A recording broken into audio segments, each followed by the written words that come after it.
I'm all about that bass, no trouble. I'm all about that bass, no trouble. I'm all about that bass.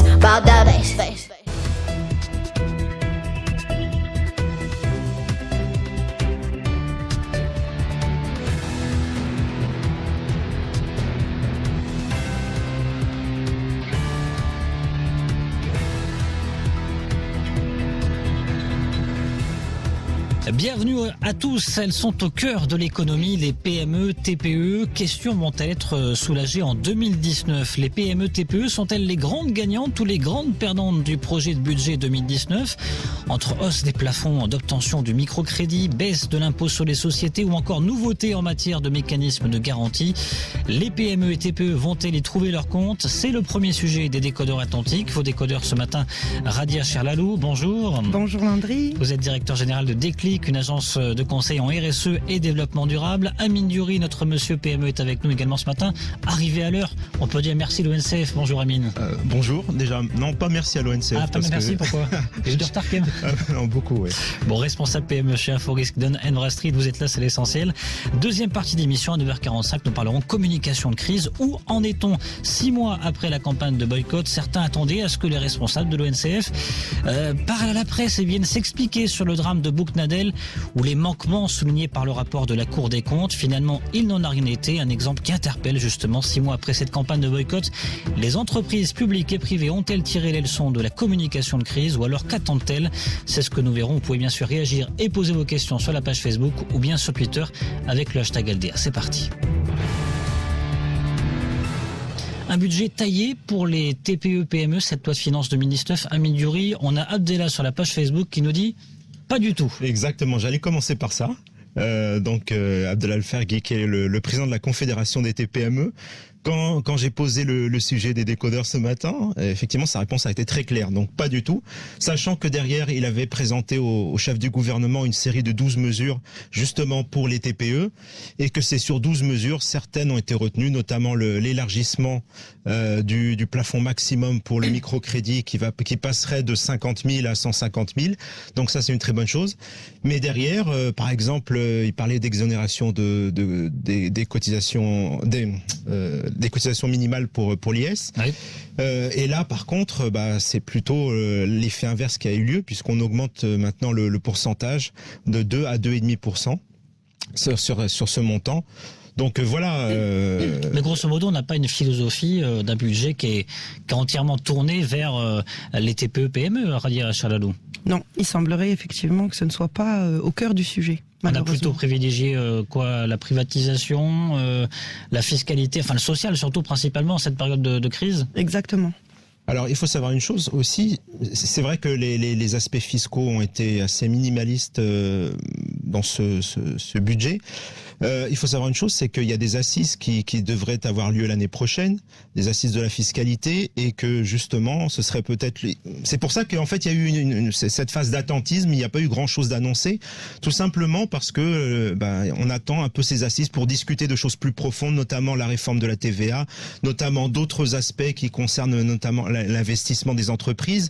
Et donc, voilà, on attend plutôt ces assises, et donc ce budget, en fait, est juste une période transitoire. Oui, on rappelle que les défaillances d'entreprises sont encore nombreuses. On tourne à autour de 8 500 par an depuis quelques années, avec une croissance annuelle, vous me corrigez si je me trompe, autour de 10-15%, c'est ça ? Oui, on est plutôt 15-20%. 15-20%. Ça a stagné. Cette année, on peut dire que ça va stagner en 2018 ? Alors, je parlerai pas encore des chiffres 2018, tout simplement parce que l'année n'est pas terminée et que je n'aime pas parler de chiffres provisoires, donc j'en parlerai qu'en fin d'année seulement. Maintenant, c'est vrai que y a un certain nombre de facteurs qui font que là, il faut pas espérer un retournement. En tout cas, moi, je pense qu'il ne faut pas attendre un retournement des chiffres de défaillance d'entreprise, tout simplement parce que voilà, il y a toujours cette problématique de délai de paiement, il y a toujours cette forte fragilité des TPE-PME. Et donc, il ne faut pas s'attendre à un retournement, même si je ne donne pas de tendance pour le moment. Radia Cherlalou, c'est vrai qu'on a vu une annonce aussi importante de la part du ministre de l'économie, remboursement des crédits de TVA à hauteur de 40 milliards de dirhams. On a eu des précisions sur l'étalement de ces remboursements, quelques précisions. ça va permettre de faire du bien pour les grosses et les petites entreprises, mais globalement, est-ce que ce budget-là pour les TPE-PME, ça leur redonne un peu d'espoir ou pas du tout? Un espoir modeste, on va dire, parce que la TPE-PME, elle a aussi besoin de beaucoup d'autres choses. Elle a besoin pour continuer à vivre d'encadrement, d'encouragement, de confiance. Et surtout, je pense, de confiance. Et aujourd'hui, cette confiance, on la ressent pas dans ce projet de loi de finances, effectivement. On a vu une baisse de l'IS, bon, pour les sociétés qui font des bénéfices entre 300 000 et 1 million de dirhams. Bon, c'est quand même assez important, baisse de 2,5 points, on passe à 17,5%, à mine du riz, ça va avoir des conséquences, ça, ou? Il faut savoir que ça concerne, cette baisse de taux, ça concerne 12 000 entreprises. 12 000 sur presque 250 000, 300 000 sociétés. Donc voilà. Modeste. C'est extrêmement ciblé, c'est-à-dire que cette baisse, elle vise essentiellement les PME qui réalisent des bénéfices entre 300 000 et 1 million. Bon, mais derrière, voilà, on a parlé de la cotisation minimale de 2 à 2,5%. Ça, par contre, c'est pas un cadeau. Et l'idée, c'est effectivement, bon, après, il y a une problématique plus générale, qui est celle des entreprises qui sous-déclarent leur déclaration fiscale d'année en année. On parle de 40 000 qui sont chroniquement déficitaires. L'objectif, c'était de faire payer davantage ces sociétés. Bon, d'accord, mais bon, in fine, je pense pas réellement que ces mesures vont avoir un impact fort sur les TPE-PME. Comment vous expliquez qu'on n'arrive pas à prendre à bras le corps les problématiques des TPE-PME au niveau du gouvernement ces dernières années? On a l'impression qu'à chaque PLF, on se pose la question, est-ce que c'est un budget taillé pour les TPE-PME, et que finalement, il n'y a pas beaucoup de réponses, il n'y a pas beaucoup de mesures. Si on voulait attaquer ce problème, si on voulait faire plaisir déjà aux TPE-PME, on s'attaque déjà, je pense, aux questions des délais de paiement.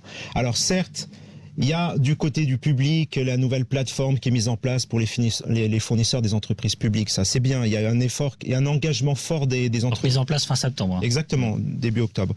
Il y a un engagement fort du ministre de l'économie, effectivement, de pousser les entreprises à respecter leurs délais de paiement. Encore que aujourd'hui, bon, d'après toujours le ministre de l'économie, si certaines ne le font pas, c'est parce que tout simplement elles n'ont pas la trésorerie pour. C'est pour ça qu'on réinjecte de l'argent pour justement leur permettre de pouvoir aussi régler leurs dettes. Mais à côté de ça, voilà, il y a une problématique de délai de paiement qui n'est toujours pas réglée. Il y a une loi qui a été votée, qui n'est toujours pas, des arrêtés qui manquent pour qu'elle soit complètement applicable. Donc voilà, si on veut vraiment assainir la situation, il faut commencer par ça.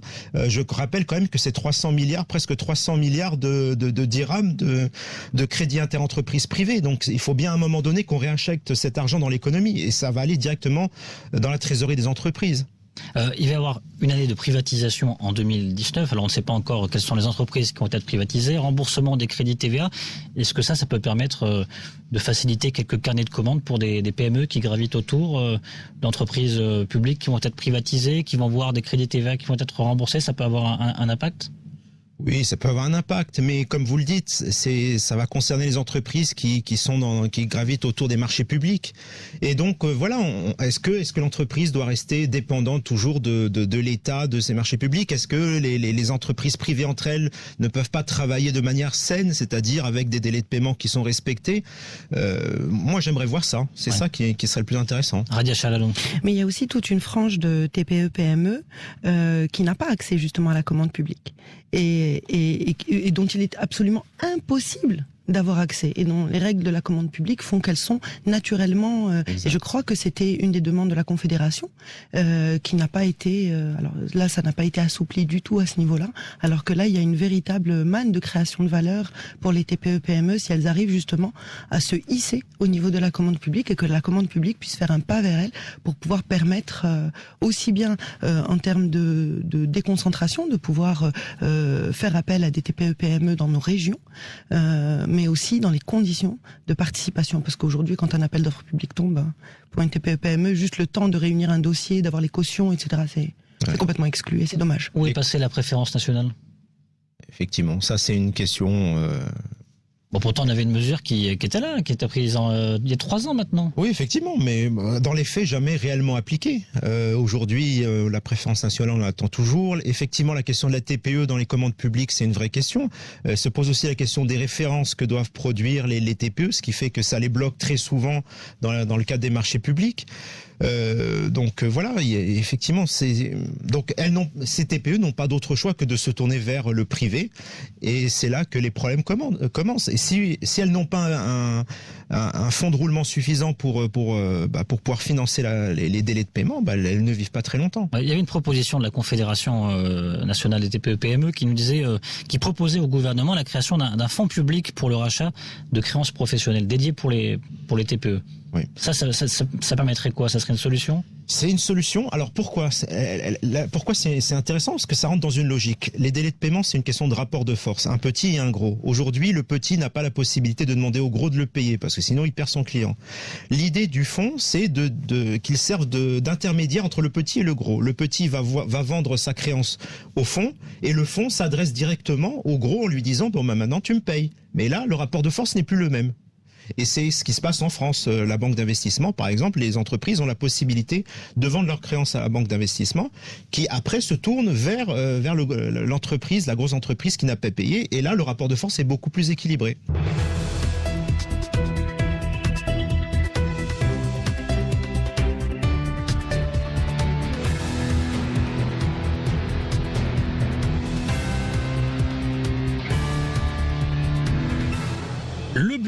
Le projet de budget 2019 est-il taillé pour les PME, TPE? C'est le premier sujet des décodeurs Atlantiques. Ce matin, vos décodeurs Amine Diouri, responsable PME chez Inforisk Dun & Bradstreet. Bonjour. Rebonjour. Et Radia Chalalou, qui est directeur général de Déclic, agence de conseil en RSE et développement durable. Rebonjour. Rebonjour. Amine Diouri, on parlait investissement. C'est vrai que pour y voir plus clair, il faudrait mieux une charte. Et la charte, elle a été pratiquement bouclée. Là, on parle de quelques semaines, logiquement d'ici la fin de l'année, a promis le ministre. Oui, effectivement. C'est vrai que dans ce budget, on a peu de mesures, on n'a pas du tout de mesures d'ailleurs sur l'investissement pour encourager l'investissement des entreprises. On attend toujours cette charte de l'investissement d'ici la fin de l'année. Certes, il y avait des mesures qui ont été déjà annoncées, qui sont déjà lancées. Mais oui, effectivement, c'est quelque chose d'important parce que on attend l'extension effectivement des plateformes justement qui permettront d'héberger les entreprises dans les zones franches dans chaque région du Maroc. Ça va être quelque chose de bien. Donc oui, on attend toujours cette charte. Bon, on attend toujours également le nouveau modèle de développement. On rappelle qu'il y a un délai maintenant fixé de 3 mois. On est à 2 mois et demi. Parenthèse pour l'information, on sait que la stratégie de formation n'a toujours pas été dévoilée. Les 3 semaines sont passées pour le gouvernement. Concrètement, il faudrait mettre les TPE, PME au cœur de cette stratégie du nouveau modèle de développement. Alors oui, puisque l'entreprise, oui, est une part importante à mon avis, de cette refonte du modèle de développement. Et au sein des entreprises, évidemment, comme les TPE-PME représentent presque 95% du tissu économique global, évidemment qu'elles doivent être le centre de cette réflexion sur l'entreprise. Il y a aujourd'hui des problématiques au niveau des délais de paiement. On en parlait tout à l'heure. Est-ce qu'on va assez vite? Est-ce qu'on va assez loin dans cette problématique? Parce qu'il y a eu ce portail effectivement qui a été mis en place début octobre pour voir quelles sont les entreprises publiques qui jouent le jeu ou pas en matière de respect des délais de paiement. On en parle souvent sur ce plateau. Il y a aussi en France, en Angleterre, des mesures fortes, notamment la publication des entreprises qui ne respectent pas ce jeu de délais de paiement dans la presse y compris. Est-ce qu'on doit accélérer la cadence et aller vers ce type de procédé? Alors oui, il est évident pour moi qu'on va pas assez loin. Effectivement, au niveau du public, des choses sont faites aujourd'hui, des annonces sont faites qui sont assez fortes, mais je rappelle quand même que le crédit inter-entreprise public-privé, c'est 50 milliards. Le privé-privé, c'est plus de 300 milliards de dirhams. Donc c'est là-dessus qu'il faut se concentrer. Ensuite, comme je l'ai dit, la loi qui n'est toujours pas applicable. Donc on n'a pas aujourd'hui de mesures contraignantes qui permettent aux entreprises de régler en temps et en heure les cette question des délais de paiement. Et c'est vrai qu'à l'étranger, il y a un certain nombre de choses qui se font, dont on devrait s'inspirer. Il suffit de regarder la France, et on s'inspire souvent de la France pour importer des mesures, ne serait-ce que par exemple la direction de la répression des fraudes et de la concurrence qui est justement là pour rappeler aux grandes entreprises qu'elles ont une responsabilité par rapport à leur écosystème, avec des pénalités fortes. Il y a le name and shame, effectivement. Oui. Il y a le fait que la BPI, elle peut racheter des créances des petites entreprises qui après la BPI s'adresse directement aux grandes entreprises pour récupérer justement le montant de ces créances. Il y a quand même énormément de choses qui se font, de bonnes choses dont on devrait s'inspirer. Un dernier point sur une des revendications de la Confédération des TPE-PME qui proposait de dédier et développer des espaces régionaux aux pépinières et espaces de coworking. Ça peut être intéressant pour des PME ? Oui, effectivement. Alors, l'idée, c'est quoi? C'est d'apporter aussi de l'accompagnement, du conseil pour ces entreprises. Parce qu'effectivement, ce qui manque aujourd'hui au niveau de ce qui empêche le développement d'une TPE, outre le fait de gagner des marchés, c'est aussi le fait qu'il y a un manque de compétences, de ressources humaines suffisantes, justement, qui permet de grandir. Et le fait de bosser en coworking, justement, c'est de mélanger des compétences différentes et permettre à l'entreprise, justement, d'avoir ces compétences nécessaires pour grandir. Radia Chalalou, sur ce levier, ça peut être intéressant également. Mais évidemment, d'autant plus qu'on connaît bien l'immense solitude de l'entrepreneur. Surtout aujourd'hui, que la valeur travail change, que le business change, donc créer des espaces de réflexion, d'échange, de proximité, je ne vois que du positif, et c'est très dommage que là encore, on n'ait pas d'espace dédié pour insuffler, ou en tout cas une dynamique que les entrepreneurs portent. Bon, bilan des courses pour l'instant, c'est qu'il reste encore beaucoup de pain sur la planche. C'est peu de le dire. Oui, complètement. Concernant la TPE-PME, il faut être clair. C'est clair que ce budget n'est pas réellement fait pour elle. On donne d'un côté et on reprend de l'autre. Donc, on donne d'un côté, c'est-à-dire l'abaissement du taux de l'IS de 20 à 17,5, et puis de l'autre, on reprend avec l'augmentation des cotisations minimales de 2 à 2,5. Donc voilà. À voir, attendre les prochains événements. La note de Monsieur PME pour ce budget sur 20 ? Je dirais que on est très attentiste par rapport à ce budget. Moi, je donnerais juste la moyenne 10. 10 sur 20. Oui. 9h40 sur Atlantique Radio. Dans un instant, on va parler communication de crise. 6 mois après la campagne de boycott, où en est-on? Est-ce que les choses ont avancé ou au contraire? Est-ce qu'on stagne toujours? On en parle juste après la séance coup de gueule, coup de cœur. Coup de cœur, coup de gueule. Coup de gueule ou coup de cœur? On commence avec vous, Radia Chalalou. Qu'est-ce que vous nous avez sorti aujourd'hui? J'étais très tentée de me concentrer sur plusieurs coups de gueule, mais je me suis dit qu'on pourrait commencer la journée joliment. Et donc je choisis un coup de cœur qui est le documentaire qui a été diffusé sur 2M la semaine dernière, Casablanca jusqu'à la mer, et qui est un documentaire de 52 minutes qui raconte Casablanca et qui porte un regard très tendre sur une ville qui ne l'est pas, à travers le regard d'artistes, d'une architecte notamment, Zineb Harraqi.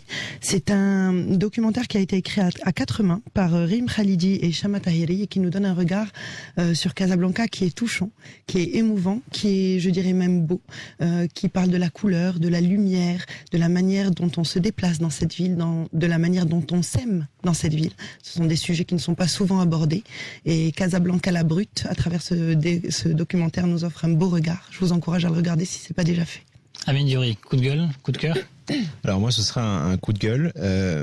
Donc, on a parlé de la question des délais de paiement. Il y a une autre problématique forte qui touche aujourd'hui la trésorerie des entreprises, dont on parle beaucoup moins, c'est la question des traites et chèques impayés. Ça représente des montants très très importants. On parle en cumulé d'un stock de 131 milliards de dirhams. Chaque année, c'est 11 milliards de nouveaux chèques impayés et presque le double de traites impayées. Donc évidemment, ça impacte fortement la trésorerie des entreprises, notamment des TPME. Et malheureusement, les contrevenants n'ont peu de sanctions. Donc voilà. Il faut montrer l'exemple. Voilà, il faut montrer l'exemple, et malheureusement, il n'y a pas de sanctions, il n'y a quasiment pas de sanctions, et le taux de recouvrement est très faible. Donc heureusement, il y a quand même une bonne nouvelle, c'est qu'il y a une centrale des chèques impayés qui va bientôt ouvrir, qui permettra justement d'essayer de réduire, de restreindre cette problématique. 9h43 sur Atlantique Radio, place à notre deuxième sujet dans les décodeurs Atlantique. Toujours avec Radia Charlalou, directeur général de Déclic, agence de conseil en RSE et développement durable. Amine Diouri, responsable PME chez Inforisque Dun & Bradstreet. On parle donc communication de crise ce matin. Certains attendaient à ce que des responsables de l'ONCF sortent dans la presse et viennent s'expliquer sur le drame de Bouknadel qui a fait 7 morts et plus de 100 blessés, ou qu'ils viennent s'expliquer sur le rapport de la Cour des comptes de 2015. Finalement, il n'en a rien été. C'est un exemple qui interpelle 6 mois après la campagne de boycott, une campagne inédite qui a concerné 3 marques. Où en est-on dans la gestion de la communication de crise aujourd'hui? Est-ce que les entreprises publiques comme privées ont retenu les leçons? Ce sont les questions qu'on aborde ce matin. Radia Charlalou, est-ce qu'on peut dire clairement que on a stagné, on n'a pas avancé, on n'a pas retenu les leçons de cette campagne inédite de boycott? Je pense que le boycott a engagé une réflexion sur ces questions-là et je pense que beaucoup d'entreprises vont s'organiser et structurer leur communication. Mais ce qui m'interpelle, c'est qu'on se concentre beaucoup sur la communication de crise qui, en fait, pour moi, est une conséquence assez naturelle d'une entreprise responsable. C'est-à-dire que la responsabilité d'une entreprise amène une entreprise à un principe de redevabilité. Elle a un devoir d'expliquer comment répondre à ses impacts sur la société, sur l'économie et sur l'environnement. Et donc la communication, une fois qu'on a intégré cette responsabilité-là, la communication est naturelle. Ce qu'on voit, c'est qu'elle n'existe pas. Et surtout qu'elle n'est pas anticipée. Parce que en cas de crise, comme on vient de le voir, soit sur le boycott, soit sur la tragédie de l'ONCF, c'est que une communication réactive est une communication dangereuse. On agit dans l'instant, dans l'immédiateté, sous la pression des demandes des médias, des demandes de la société civile, des réseaux sociaux qui se réveillent. Et là, à partir de là, une communication réactive fait que là, on est aussi dans l'attentisme. On ne préfère ne rien faire plutôt que de mal faire. Sauf que en face, il y a des consommateurs qui attendent des réponses. Et en cas de non-réponse, qu'est-ce qu'on fait? On génère encore plus de colère, encore plus de frustration. C'est tout à fait normal. Il est, à mon sens, complètement aberrant que sur ce drame-là, il n'y ait pas tout simplement une conférence de presse avec le top management de l'ONCF qui vienne expliquer, plutôt qu'un communiqué qu'on peut qualifier en toute objectivité de laconique. On a eu 2 communiqués, un premier communiqué 5 heures après le drame, ça change des 5 jours après le drame de Zenata en 2014, et puis un deuxième communiqué qui réagissait finalement aux rumeurs sur les réseaux sociaux de défaillance sur cette ligne au niveau de Bouknadel, rumeurs qui ont été confirmées par l'ONCF, mais qui disaient que ils étaient allés inspecter les lieux sur place et que il n'y avait pas de problème technique selon ces experts. Effectivement. Et d'ailleurs, il faut bien relire le document. La phrase est très ambiguë sur la responsabilité de l'ONCF. Donc moi, en termes de communiqué de crise, je trouve ça très moyen. Le communiqué de l'ONCF, ce conducteur est un conducteur de l'ONCF. Donc c'est l'ONCF, son employeur qui est responsable. Autre chose, on l'accuse d'excès de vitesse. Oui. Très bien. Quand vous faites un excès de vitesse, vous, en tant que citoyen dans la rue, il y a un encadrement. Il y a un policier pour vous arrêter. Très bien. Donc, ce monsieur-là, conducteur, il est supposé rouler à 60 km/h, il est à 150 km/h. Quels sont les mécanismes de contrôle? On est en droit de se poser la question. Il y a un manque de cohérence totale entre on a envoyé des équipes techniques pour voir ce qu'il se passait, on n'a rien trouvé, et finalement la raison de cet accident est un excès de vitesse. Il y a un manque de cohérence là aussi. Donc il va y avoir un procès maintenant pour ce conducteur monsieur. Qui a encore une peine de prison. Bon, 158 km/h, c'est quand même une vitesse assez impressionnante. Si on parle de 158 km/h en moyenne, ça fait quand même des pics à 170, 180 à l'heure, ça... je sais pas, on est avec des experts. On n'a plus besoin de TGV, je pense. Oui, on n'a plus besoin de TGV. Exactement, on est quand même censé lancer le TGV, donc 150. Si on n'arrive même pas à dépasser 158 km/h sur certains tronçons, c'est qu'il y a un souci. Alors, mais le problème, il est même pas là. Oui. Pour moi, effectivement, je pense que la question a été bien posée. Il y a pour moi, le point important, c'est la question de devoir, de responsabilité de l'entreprise envers les usagers, les utilisateurs, les clients. Et là-dessus, je pense qu'il y a une grosse lacune au Maroc des entreprises marocaines. On l'a vu avec le boycott. Et d'ailleurs, je vais faire le parallèle. Je parle des entreprises marocaines qui travaillent sur un marché local et qui ont l'habitude de ne pas communiquer. Mais je citerai une entreprise internationale qui est présente ici, qui est Centrale Danone, et qui, on a vu qu'il y a eu une communication de crise qui a été complètement différente. C'est certainement l'entreprise qui a le plus communiqué vis-à-vis de son écosystème, vis-à-vis des usagers. Le PDG Monde est venu jusqu'ici plusieurs fois, à plusieurs reprises. Il est même venu vous voir. Il il a essayé d'expliquer, il a essayé de parler de son entreprise, il a essayé de proposer des solutions au marché, des nouveaux produits au marché. Pour moi, c'est ça, une communication de crise. S'il n'y a aucun acte derrière, ça sert strictement à rien.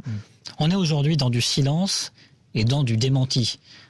Souvent, c'est ça qui caractérise la communication, en tout cas d'entreprises publiques. Radia Chalalou, comment on peut passer le cap de la redevabilité, de la responsabilité, de la communication rapide? En arrêtant d'être dans une communication qui est réactive et qui donc devient une communication du démenti. Non, nous n'avons pas fait. Nous, ce que nous voulons savoir, enfin ce que l'opinion publique cherche à savoir, c'est ce qui s'est passé, ce qui va se passer, quelles sont les promesses, est-ce qu'elles vont être tenues. À partir de là, l'opinion publique pourra juger de l'entreprise et de ses actions. En attendant, il faut que l'entreprise se pose et dise, ok, personne n'est à l'abri d'une crise. Aucune entreprise n'est à l'abri d'une crise. C'est déplorable ce qui s'est passé, mais ce sont des choses qui malheureusement arrivent. Donc, en cas de crise, quelle est déjà la gouvernance de la gestion de la crise? Qui se réunit autour de la table pour parler de la crise? Donc ça déjà, c'est ensuite de poser le curseur de la communication. Qu'est-ce qu'on veut dire? Est-ce qu'on parle beaucoup? Est-ce qu'on ne parle pas? Ça, ce sont des choix. Et de quoi on parle? Et de quoi on parle, exactement. Et d'intégrer la communication à ce cercle, à ce comité de gestion de la crise. Pour pouvoir aussi que entre les décisionnaires de l'entreprise et la communication, il y ait un lien direct qui puisse permettre une communication rapide, organisée, structurée avec des informations tangibles, une communication par la preuve. Ça, c'est important. Et ça, on ne l'a pas vu. En tout cas sur l'ONCF. Donc il y a un vrai travail d'anticipation à faire pour que, assez normalement, quand une crise advient, on sait exactement quels sont les mécanismes à mettre en place, sans virevolter dans tous les sens, dans la panique et en se donnant l'impression qu'on est dans l'action, ce qui est complètement faux. Je vais faire un parallèle avec la politique parce qu'il y a quelques années, c'est développé aux États-Unis. Ça commence à arriver en Europe, d'ailleurs en France. Un concept en politique il y a une crise, automatiquement la personne qui est concernée, le responsable politique est concerné par cette crise, sort dans les médias, sort dans la presse, s'exprimer. Et la dernière actualité politique majeure en France, ça a été Jean-Luc Mélenchon, son interpellation, ex-candidat à la présidentielle. Perquisition à son domicile privé. Premier réflexe. Il prend son téléphone, il communique en live sur Facebook. Ça, c'est un exemple qui doit se développer aujourd'hui chez des entreprises, chez des responsables d'entreprise, lorsqu'il y a des crises majeures aussi. Oui, alors il faut faire attention entre la communication de l'entreprise et la communication du dirigeant. Ce sont deux choses différentes. Aussi. Voilà, mais il faut juste, là encore, trancher. Ce sont des choix stratégiques à l'entreprise à faire. Ça peut passer par le dirigeant, ça peut passer par une communication plus institutionnelle. Mais là encore, la réflexion est à mener. J'ai pas de doute que l'entreprise marocaine va s'ajuster aussi sur ces questions-là. On voit bien qu'aujourd'hui, les parties prenantes de l'entreprise ne cessent de l'interpeller sur plusieurs sujets. Donc, il est tout à fait normal que cela se structure et s'organise et qu'aussi on teste. On teste des communications, on voit ce qui marche, on voit ce qui marche pas, mais encore une fois, ce que ce problème nous montre, c'est la totale déconnexion de dialogue entre l'entreprise et ses parties prenantes. Amin Diouri. Alors, je vais peut-être apparaître un peu trop comme pro-étranger, pro-français, mais quand même, la leçon de Danone, pour moi, elle est intéressante parce que quand je vois ce qui est dit, les consultations qui ont été faites du PDG, etc. au Maroc, eux, ils en retirent des leçons, ils en retirent des enseignements qui pourront être après duplicables dans d'autres pays. Donc, pour eux, il y a une vraie stratégie de gestion de crise. Ici, ça n'existe pas déjà. Ça fait pas partie de la stratégie globale de pouvoir gérer une crise, de pouvoir dupliquer par la suite, de rendre effectivement, d'avoir une sorte de process de gestion de crise en cas effectivement un événement survient. En France, en Europe, dans le monde, dans les pays développés en tout cas, c'est un vrai métier, la gestion de crise, et surtout on en tire des enseignements, et surtout on est capable de dupliquer cette information dans d'autres pays, dans d'autres contextes. Et c'est ça qu'on devrait apprendre de nos erreurs, justement les entreprises devraient apprendre de leurs erreurs en matière de gestion de crise, pour que la fois d'après ça s'améliore. Mais ici on fait même pas l'effort déjà de répondre à la crise. Il y a aussi quelque chose, et je pense que c'est quelque chose de culturel chez nous. On n'est pas une société de l'expression, on n'est pas une société du dialogue. On est d'abord une société du silence. Tout ce qui ne se dit pas n'existe pas. Et finalement, cette expression nouvelle que les entreprises doivent engager, c'est un peu une boîte de Pandore qui s'ouvre. Donc il y a beaucoup de peur et beaucoup de méfiance dans la communication. Donc c'est une communication du silence, mais aussi c'est beaucoup une communication de la peur. C'est je vais parler. Là, on a pu voir par exemple une polémique qui est née d'une tournure de phrase d'Emmanuel Macron aux États-Unis sur la natalité des femmes en Afrique. Bon, ouais. Ça ne s'arrête plus. Et donc quelque part, la justesse aussi de la communication de crise est importante. Moi, je dirais, pour prendre le cas de l'ONCF, en tant qu'utilisateur quotidien, moi, ce que je ressens aujourd'hui par rapport à la crise, par rapport à tout ce qui se fait, les retards, etc., c'est plutôt une communication, un profond mépris de l'entreprise vis-à-vis de ses us. Et la question de l'impact qu'on oui, peut mais effectivement voilà, se poser. La communication, ça sert à quoi? La communication, ça sert à quoi? C'est de transmettre des messages. Aujourd'hui, le message que moi, en tant qu'utilisateur, je ressens, c'est un mépris de ma personne en tant qu'utilisateur. Le fait que, voilà, on m'explique que l'accident, finalement, c'est pas de la faute de l'entreprise, c'est de la faute du conducteur. Finalement, on ne dit rien non plus sur les retards parce que effectivement, ça c'est passé aux oubliettes. Donc voilà. Et puis pareil pour la crise en tant qu'utilisateur. On a parlé de la distribution d'hydrocarbures, il s'est rien passé. On a parlé des prix très élevés, personne n'a réagi à part au niveau du Parlement et des enquêtes qui ont eu lieu, mais l'entreprise en elle-même n'a jamais réagi par rapport à ça. Pour moi, c'est un profond mépris du consommateur, il faut être clair là-dessus. On parle de l'ONCF, on pourrait parler aussi de Royal Maroc, c'est ce que fait remarquer plusieurs auditeurs ce matin sur la page Facebook. Manque de communication, absence totale de communication sur des retards ou des vols qui sont tout simplement annulés. Là aussi, la responsabilité sociétale des entreprises est très très claire. L'entreprise est responsable des questions relatives à ses consommateurs. Les consommateurs attendent, et vous le dites très bien, Amine, attendent d'être informés, mais attendent aussi d'être entendus. Et enfin, qu'il y ait réparation face aux dommages. Alors il y a eu cette communication aussi extrêmement maladroite, on va compenser. C'est absolument pas le moment là aussi. Mais l'impact sur les entreprises, parce que sur la réputation des entreprises aujourd'hui qui communiquent pas, est-ce qu'elles le mesurent, est-ce qu'elles le quantifient, est-ce qu'elles ont conscience de leur impact sur leur réputation? Elles viennent à peine de prendre conscience que la réputation pouvait avoir un impact sur leur performance économique. Donc une fois qu'on a cette prise de conscience-là, on peut commencer à agir. Mais jusque-là, effectivement, la réputation d'une entreprise, c'est très simple. Elle dépend de la capacité de l'entreprise à répondre à des attentes à ses parties prenantes. C'est pas plus compliqué que ça. C'est tout. Est-ce que, justement, l'entreprise regarde vers ses consommateurs, prend le pouls de ce que pensent les consommateurs, il y a eu, par exemple, sur le cas de l'ONCF, il y a eu beaucoup de personnes qui ont dit « Mais qu'est-ce qu'on a à construire des gares qui sont par ailleurs magnifiques ?» quand on a des rails qui sont pas au niveau aujourd'hui. Pourquoi va-t-on construire un TGV quand on n'est pas encore au niveau sur des services de base d'une entreprise publique? Est-ce qu'on pourrait dire également que certaines entreprises mélangent les pinceaux dans différentes formes de communication? Pour rester sur l'exemple de l'ONCF, on fait un comparatif ONCF, SNCF en France, le compte Twitter de la SNCF en France, c'est on vend du rêve, on vend le rêve du transport, les produits de la SNCF. Le compte Twitter de l'ONCF, c'est on communique justement sur les retards, sur les absences de train. Oui. Il y a vraiment une différence flagrante. Oui, mais il faudrait déjà il faudrait mettre à niveau le service minimum de cette entreprise. Et ensuite, on peut commencer à vendre du rêve. Ouais. Mais en attendant, vous pouvez continuer à vendre du rêve, c'est basé sur rien. Vous savez, on est des machines à reconnaître le mensonge. En même temps, c'est un parfait reflet de la réalité. Je veux dire, le site de l'ONCF communique sur les retards. Oui, c'est une réalité.